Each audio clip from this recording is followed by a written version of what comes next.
Guys, स्वागत है तुम सबका वन पीस के एक और नए वीडियो में। और अगर इससे पहले का एपिसोड तुमने अब तक नहीं देखा है तो डिस्क्रिप्शन में उसका लिंक है, जाकर उसे देख लो। और अगर देख लिया है तो बिना किसी देर के वीडियो को शुरू करते हैं।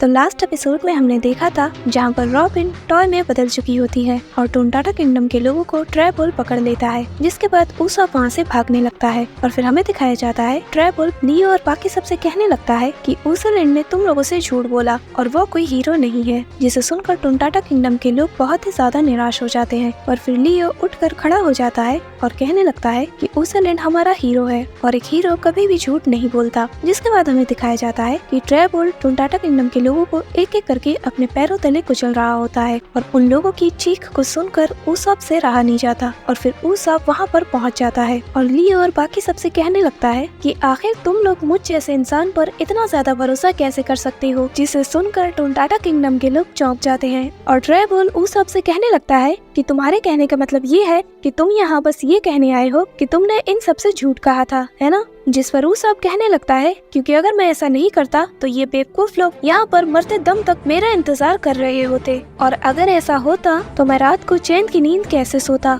और फिर उसॉप अपने हाथ में अपनी स्नाइपर को लेते हुए कहने लगता है कि मैं तो बस यहाँ पर इनको थैंक्स कहने के लिए आया था कि इन लोगों ने मेरे जैसे लड़के पर भरोसा किया। और फिर वो गुस्से के साथ कहने लगता है कि मैंने खुद को इनके लिए सेक्रीफाइस करने का प्लान किया है, और क्या तुम्हें नहीं लगता कि ये ज्यादा कूल होगा? और जिसे सुनकर लियो चौंक जाता है। और जिसके बाद उसॉप अपने स्नाइपर को खींचते हुए कहने लगता है, टोनटाटा किंगडम वालों, मेरा नाम याद रखना और जब मैं मर जाऊं तो नोलैंड के बिल्कुल पास मेरा भी एक स्टैचू जरूर बनाना, क्योंकि अब से मैं तुम लोगों का लेजेंडरी हीरो बनने वाला हूं। और जिसे सुनकर लियो और बाकी सब बहुत ही ज्यादा इमोशनल हो जाते हैं। और यहाँ बाहर खड़े टॉयज कहने लगते हैं कि क्या स्ट्रॉ हैट्स का उसॉप, क्या ये सच में हम सबको बचाने वाला है? जिसके बाद शुगर ट्रैबोल से कहती है कि इसे मार डालो। और जिसके बाद ट्रैबोल उस पर अपने क्लू से अटैक कर देता है, जिस पर उसॉप अपनी special attack green star shuriken से हमला करता है, जो सीधा जाकर ट्रैबोल के 2 टुकड़े कर देती है। और जिसे देखकर लियो और बाकी सब बहुत ही ज्यादा चौंक जाते हैं और खुशी से चिल्ला उठते हैं। और उसॉप कहने लगता है, बताओ ये कैसा लगा मॉन्स्टर, क्योंकि मैं एक लेजेंडरी हीरो हूँ और स्ट्रॉ हैट्स पायरेट का स्नाइपर भी, यानी कि कैप्टन उसॉप। जिस पर टोनटाटा किंगडम के लोग कहने लगते हैं कि हाँ, हमारा लेजेंडरी हीरो ऊसलैंड। और अब आगे एपिसोड 675 की स्टार्टिंग होती है और हमें दिखाया जाता है जहाँ पर ट्रैबोल को 3 हिस्सों में बांट देने के बाद उसॉप ये कहने लगता है कि मैंने कर दिया और अब बस एक छोटी बच्ची बची हुई है और मैं एक छोटी लड़की को नुकसान तो नहीं पहुँचाना चाहता, पर मेरे पास और कोई चॉइस नहीं। और उसॉप को देखकर लियो और बाकी सब बहुत ही ज्यादा खुश हो जाते हैं। और फिर उसॉप कहने लगता है कि अब बस मुझे वो टाटा वास्को वाली क्रेप उसके मुँह में रखनी होगी। पर जिसके बाद हमें दिखाया जाता है कि ट्रैबोल वापस से उठकर खड़ा हो जाता है और जिसे देखकर बाकी सब बहुत ही ज्यादा चौंक जाते हैं। और फिर ट्रैबोल उसॉप पर हमला कर देता है और इसी बीच सीन शिफ्ट हो जाता है और हमें रॉयल पैलेस के 2nd फ्लोर का सीन दिखाया जाता है, जहाँ पर डोफ्लामिंगो और बाकी सब बात कर रहे होते हैं। जहाँ पर डोफ्लामिंगो को ये न्यूज बताई जाती है कि कोई यहाँ पर उसके जैसा दिखने वाला घूम रहा है, यानी कि वो लोग यहाँ पर कीनेमोन की बात कर रहे होते हैं, जो कि अपने डेविल फ्रूट की पावर से डोफ्लामिंगो के गेटअप में चेंज हो गया है। और जिसके बाद हमें उसी टॉय सोल्जर यानी कि कीरोस को दिखाया जाता है, जो कह रहा होता है कि अगर मैं एक बार इंसान में फिर से बदल गया तो मैं इसी तलवार से डोफ्लामिंगो की जान ले लूंगा। और जिसके बाद हमें कीरोस के पास्ट का सीन दिखाया जाता है, जहाँ पर हमें कीरोस को 15 साल का दिखाया जाता है, जहाँ पर कीरोस उस वक्त के किंग रिकू आर्मी के लोगों पर हमला कर देता है और तभी वहाँ पर किंग रिकू भी आ जाता है। और किंग रिकू को देखते ही कीरोस उस पर हमला कर देता है और जिसे देखकर बाकी के सोल्जर्स किंग रिकू को बचाने के लिए आगे बढ़ते हैं, पर किंग रिकू उन लोगों को रोक देता है। और फिर वो कीरोस से कहने लगता है कि आखिर तुम ये सब क्यों कर रहे हो और तुमने उन लोगों को जान से क्यों मार दिया? जिस पर कीरोस कहने लगता है कि मैंने जिन्हें मारा उन लोगों ने मेरे बेस्ट फ्रेंड को जान से मार दिया, और जो कि मेरे लिए सब कुछ था। और फिर वो कहने लगता है कि तुम्हारे जैसा रॉयल पर्सन मेरी हालत को कभी भी नहीं समझ सकता। जिसके बाद किंग रिकू कीरोस को अपने साथ ले जाता है जिसके बाद हमें अगले दिन का सीन दिखाया जाता है जहाँ पर किंग रिको कीरोस को कोलोसियम में लड़ने के लिए कहते हैं और जहाँ पर वो उस ग्लैडिएटर को बहुत ही आसानी से हरा देता है और जिसे देखकर सारी ऑडियंस हैरान हो जाती है। जिसके बाद हमें कुछ दिनों बाद का सीन दिखाया जाता है जहाँ पर कीरोस किंग रिको से कह रहा होता है कि किंग रिको आखिर तुम मुझे यहाँ पर क्यों लाए हो, अगर तुम मुझे मारना चाहते हो तो जल्द से जल्द मेरा काम तमाम करो। जिस पर किंग रिको उससे कहने लगता है कि अगर मुझे तुम्हें मारना होता तो मैं कब का मार चुका होता। और जिसके बाद हमें बताया जाता है कि जब कीरोस 100 मैचेस जीत जाएगा तो उसे इस कोलोसियम से आजाद कर दिया जाएगा। और ऐसे ही करते करते 4 महीने बीत जाते हैं और कीरोस लगातार अपनी 100 मैचेस जीत जाता है।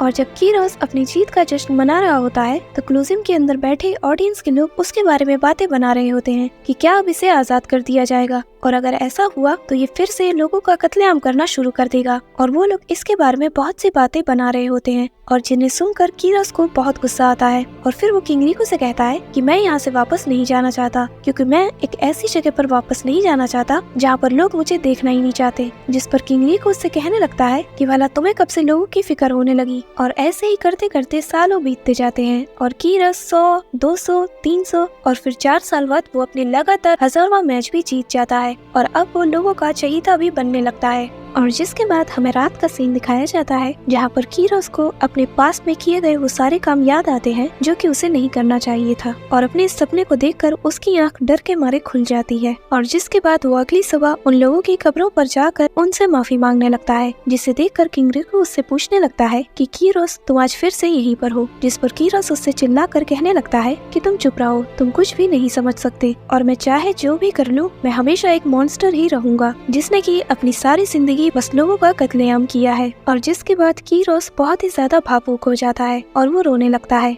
और कहता है कि काश सब लोग मेरे बारे में भूल जाते। और ये सब देखकर किंग रिको भी हैरान हो जाते हैं। और फिर हमें अगले दिन कोलोसियम के अंदर का सीन दिखाया जाता है जहाँ पर किंग रिको रिकी के नाम पर कीरोस से फाइट कर रहे होते हैं और ये कीरोस का 3000वां मैच होता है और अगर आज का ये मैच वो जीत जाता है तो ये उसकी लगातार 3000 जीत होगी। और फिर कीरोस रिकी को देखकर समझ जाता है कि ये तो किंग रिको है और जिसके बाद कीरोस किंग रिको को हरा देता है। और फिर वो किंग रिको से पूछने लगता है कि आप सीक्रेटली यहाँ पर एंटर क्यों हुए। जिस पर किंग रिको उससे कहने लगता है कि तुम मुझसे फाइट करने से पहले बहुत ही अच्छे से फाइट कर रहे थे पर जैसे ही तुम्हें पता चला कि मैं कौन हूँ तो तुम मुझ पर हमला करने से हिचकिचाने लगे और जिससे ये साबित होता है कि तुम एक मॉन्स्टर नहीं हो और तुम्हें नहीं लगता कि इतना काफी है। तुमने अपनी जिंदगी के 9 साल यहाँ कैद होकर गुजारा है और तुम्हें अब अपनी जिंदगी को जीना चाहिए और तुम्हें अब यहाँ से जाना चाहिए और मेरे पास कुछ है जो कि मैं चाहता हूँ कि तुम करो और यहाँ अपनी जिंदगी पछतावे में गुजारने से अच्छा है कि तुम बाहर जाकर लोगों की जिंदगियों को बचाओ। और ये सारी बातें सुनकर कीरोस भावुक हो जाता है। और जिसके बाद हमें 1 साल बाद का सीन दिखाया जाता है जहाँ पर कीरोस जो कि अब 25 साल का है वो ड्रेसरोसा की किंग रिको आर्मी का कमांडर बन चुका है। जिसके बाद हमें दिखाया जाता है कि किंग रिको की बड़ी बेटी यानी कि स्कारलेट जो कि 15 साल की है कीरोस से कहने लगती है कि मैं नहीं जानती कि मेरे फादर तुम्हें यहाँ पर क्यों लाए हैं पर तुम एक मर्डरर हो और मुझे तुम पर कोई भरोसा नहीं। और फिर वो अपनी छोटी बहन यानी कि वायलेट से कहने लगती है कि तुम इसके करीब मत आना। पर फिर वायलेट अपनी डेविल फ्रूट की पावर को यूज करके कहने लगती है कि परसिस ये तो मुझे अच्छा दिख रहा है। जिस पर कीरोस उससे कहने लगता है कि पर मैं तो यहाँ पर आप दोनों को प्रोटेक्ट करने के लिए आया हूँ। जिसके बाद हमें कुछ दिनों बाद का सीन दिखाया जाता है जहाँ पर कुछ पायरेट्स आकर लेडी स्कारलेट को अपने साथ उठा ले जाते हैं। पर फिर हमें दिखाया जाता है कि वहाँ पर कीरोस आकर स्कारलेट की जान बचा लेता है और कीरोस उन लोगों के साथ साथ उनकी पूरी शिप को भी तबाह कर देता है और जिसे देखकर स्कारलेट बहुत ही ज्यादा भावुक हो जाती है। जिसके बाद हमें कुछ दिनों बाद का सीन दिखाया जाता है जहाँ पर स्कारलेट कीरोस के लिए खाना बना रही होती है और वो रोज कीरोस के साथ अपना वक्त गुजारती है और बेचारा कीरोस वहाँ पर चुपचाप बैठा रहता है। जिसके बाद हमें कुछ महीनों बाद का सीन दिखाया जाता है जहाँ पर कीरोस किंग रिको से कहने लगता है कि मैं प्रिंसेस के बॉडीगार्ड की पोजीशन से रिजाइन करता हूँ, जिसे सुनकर किंग रिको चौंक जाता है। पर किंग रिको उससे कहने लगता है कि ये मत कहना कि तुम्हें मेरी बेटी से प्यार हो गया। और फिर कीरोस हिचकिचाने लगता है। जिस पर किंग रिको उससे कहने लगता है कि ड्रेसरोसा आर्मी के लोग और हमारे आम लोग तुम्हारी और प्रिंसेस की शादी से बहुत ही ज्यादा खुश होंगे, पर तुम्हारे क्रिमिनल रिकॉर्ड से पब्लिक थोड़ी ऑफेंड हो सकती है। पर तभी हमें दिखाया जाता है कि वहाँ पर स्कारलेट आ जाती है और कहने लगती है कि फादर अगर मेरी शादी से नहीं हुई तो मैं अपनी जान दे दूंगी। और जिसके बाद हमें दिखाया जाता है कि किंग रिको और बाकी सब स्कारलेट की झूठी मौत का नाटक करते हैं और किंग रिको अपने मन में कहने लगता है कि स्कारलेट आज से तुम हमारी रॉयल फैमिली का हिस्सा नहीं हो और लोगों के लिए तुम मर चुकी हो, पर मैं तुम्हारे लिए बहुत ही ज्यादा खुश हूँ। और जिसके बाद हमें कुछ सालों बाद का सीन दिखाया जाता है जहाँ पर किंग रिको और बाकी सब रेबेका के पैदा होने पर बहुत ही ज्यादा खुश हो रहे होते हैं और किंग रिको और कीरोस तो रोने लगते हैं।